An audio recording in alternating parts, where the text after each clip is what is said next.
नमस्कार, स्वागत है आपका मेरे YouTube चैनल लीगल लवर्स पे। देखिए, पूरे भारतवर्ष में 1 अक्टूबर 2025 से आम जनता से जुड़ी हुई रोज़मर्रा की चीज़ों में बहुत बड़े बड़े ग्रॉस लेवल पर बदलाव होने जा रहे हैं, जिससे आम जनमानस की जेब पर भी असर पड़ेगा और जो चीज़ें वो डेली रूटीन में करते आ रहे हैं उनमें इस प्रकार के बड़े बड़े बदलाव 1 अक्टूबर 2025 से आने वाले हैं, जिसके बारे में आप लोगों को जानना बहुत ज़रूरी है, क्योंकि आप सभी लोगों से संबंधित जानकारी है।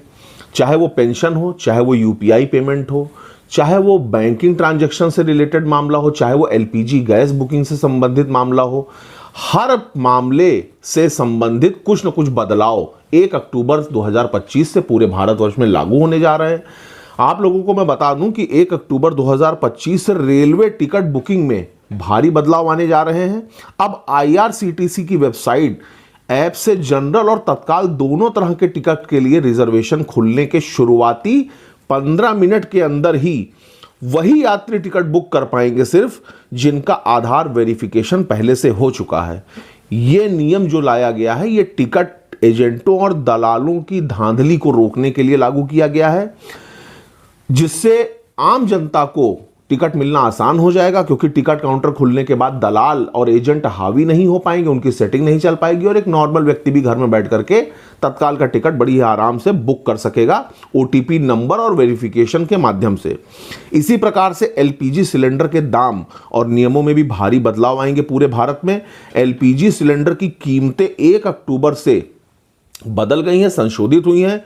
दिल्ली, मुंबई, कोलकाता, चेन्नई जैसे बड़े शहरों में रसोई गैस के दाम बढ़ गए हैं और त्योहार के सीजन पर आम आदमी के घरेलू बजट पर असर पड़ेगा इसका बहुत बड़ा। 19 केजी तक के जो सिलेंडर हैं उनके दाम औसतन 15 रुपए तक बढ़ाया गया है और दाम घटने बढ़ने के जो नियम हैं उनमें और भी आगे बदलाव देखे जा सकते हैं। इसी प्रकार से जो बैंकिंग और फाइनेंशियल फील्ड हैं उसमें एचडीएफसी, पीएनबी, यस बैंक समेत कई बैंकों में जो चार्जेस हैं, मिनिमम बैलेंस है, लॉकर की फीस है, ट्रांजैक्शन के नियम हैं, वो भी सब बदल गए हैं। आप अपने बैंक से इस चीज़ के बारे में जानकारी प्राप्त कर सकते हैं कि आप जो रोज़मर्रा की ज़िंदगी में जो ट्रांजैक्शन इत्यादि करते हैं उनमें जो बदलाव हुए हैं उनमें किस प्रकार के मॉडिफिकेशन आप लोगों को आगे चल करके झेलने पड़ेंगे।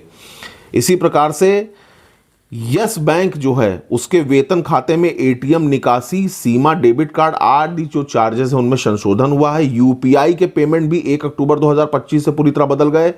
अब यूपीआई प्लेटफॉर्म पर कलेक्ट रिक्वेस्ट की सुविधा बंद कर दी गई है। अब सभी पैसे पुश ट्रांजैक्शन के ही थ्रू भेजे जा सकते हैं, जिससे फ्रॉड को कम करने में मदद मिलेगी। गूगल पे, फोन पे जैसे ऐप्स पर कलेक्ट रिक्वेस्ट अब संभव नहीं रहेगा। स्ट्रेट फॉरवर्ड तरीके से ही पैसा आप लोगों को भेजना होगा। इसी प्रकार से जो पेंशन और एनपीएस की स्कीम है उसमें भी बड़े लेवल पर बदलाव हुआ है। अब नॉन गवर्नमेंट सेक्टर में एनपीएस सदस्य एक ही पैन या पीआरएएन वाले अकाउंट से कई योजनाओं में निवेश कर पाएंगे, जिससे रिटायरमेंट प्लानिंग आसान होगी। तो ये सारे जो ग्रॉस लेवल पर जो बड़े स्तर पर जो बदलाव हुए हैं पूरे भारत में आम जनमानस पर इसका बहुत बड़ा प्रभाव पड़ेगा। इसी